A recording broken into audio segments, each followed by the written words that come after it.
नमस्कार, आप देख रहे हैं सी10 न्यूज और मैं हूं आपके साथ हिबा जावेद। तीनों कृषि बिल वापसी से कांग्रेस संतुष्ट नजर नहीं आ रही है। कृषि कानूनों की वापसी के ऐलान के बाद पीएम मोदी पर विपक्ष के हमलों की धार और तेज हो गई है। आज प्रियंका गांधी वाड्रा ने पीएम मोदी के नाम एक खुला खत लिखा है, जिसमें उन्होंने मांग की है कि लखीमपुर हिंसा में मारे गए किसानों के प्रति सम्मान जताते हुए आज होने वाली डीजी कॉन्फ्रेंस में गृह राज्य मंत्री अजय मिश्रा के साथ मंच साझा न करें। प्रियंका गांधी ने आज प्रेस कॉन्फ्रेंस को संबोधित करते हुए कहा कि उनकी मांग है कि अजय मिश्रा टेनी को गृह राज्य मंत्री के पद से हटाया जाए। प्रियंका गांधी ने कहा कि पीएम मोदी को लखनऊ में डीजीपी और आईजी के सम्मेलन में शामिल नहीं होना चाहिए। मैंने पीएम मोदी को इस विषय पर पत्र लिखा है। अगर उन्हें वास्तव में किसानों की चिंता है तो उन्हें गृह राज्य मंत्री अजय मिश्रा के साथ मंच साझा नहीं करना चाहिए, जिनका बेटा लखीमपुर खीरी मामले में आरोपी है। आज प्रधानमंत्री जी लखनऊ आए हैं। उनकी पुलिस के आला अफसरों के साथ एक कॉन्फ्रेंस है। इस विषय में मैंने उनको एक पत्र लिखा है। आपके माध्यम से मैं उस पत्र को देश और प्रदेश के सामने रखना चाहती हूँ। आदरणीय प्रधानमंत्री जी, नमस्कार। लखनऊ आगमन पर आपका स्वागत। कल आपने 3 काले कृषि कानूनों को किसानों पर थोपने के अत्याचार को स्वीकार करते हुए उन्हें वापस लेने की घोषणा की। मैंने अखबारों में पढ़ा है कि आज आप लखनऊ में होने वाली डीजीपी कॉन्फ्रेंस में देश की कानून व्यवस्था संभालने वाले आला अधिकारियों से चर्चा करेंगे। लखीमपुर किसान नरसंहार में अन्नदाताओं के साथ हुई क्रूरता को पूरे देश ने देखा। आपको ये जानकारी भी है कि किसानों को अपनी गाड़ी से कुचलने का मुख्य आरोपी आपकी सरकार के केंद्रीय गृह राज्य मंत्री का बेटा है। राजनीतिक दबाव के चलते इस मामले में उत्तर प्रदेश सरकार ने शुरुआत से ही न्याय की आवाज़ को दबाने की कोशिश की है।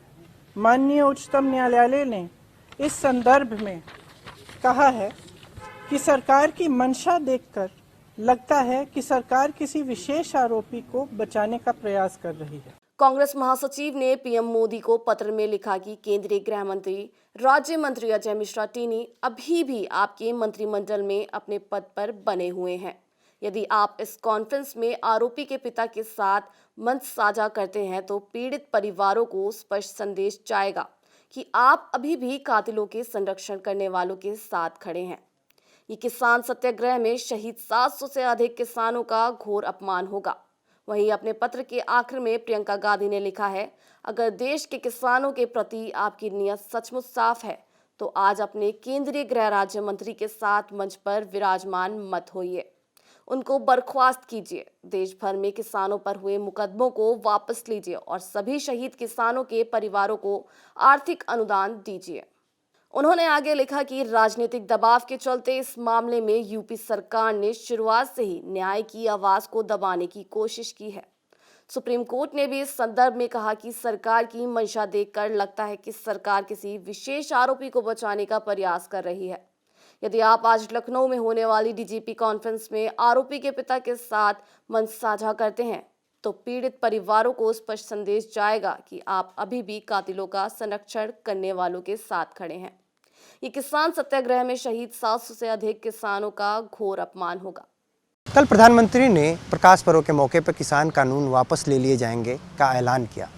प्रधानमंत्री ने कहा कि जल्द ही संसदीय प्रक्रिया पूरी की जाएगी और किसान कानून वापस लिए जाएंगे। प्रियंका गांधी ने आज फिर लखनऊ स्थित अपने आवास पे प्रेस कॉन्फ्रेंस किया, मीडिया से बात की। ऐसे में उन्होंने पीएम पर निशाना साधा और कहा कि आज डीजी कॉन्फ्रेंस में आप राज्य मंत्री अजय टोनी के साथ मंच साझा करेंगे। ऐसे में कैसे आप किसानों के हितैषी हो सकते हैं? अगर आप किसानों के हितैषी हैं तो अजय टोनी को मंत्रिमंडल से बर्खास्त कीजिए और जो किसान मर गए हैं उन्हें मुआवजा दीजिए, तब जाके आप किसान हितैषी होंगे। अब देखना ये होगा कि प्रियंका के इस बयान पे भाजपा कैसे पलटवार करता है। कैमरा पर्सन राजकुमार के साथ ब्रजेश तिवारी, सी10 न्यूज़, लखनऊ।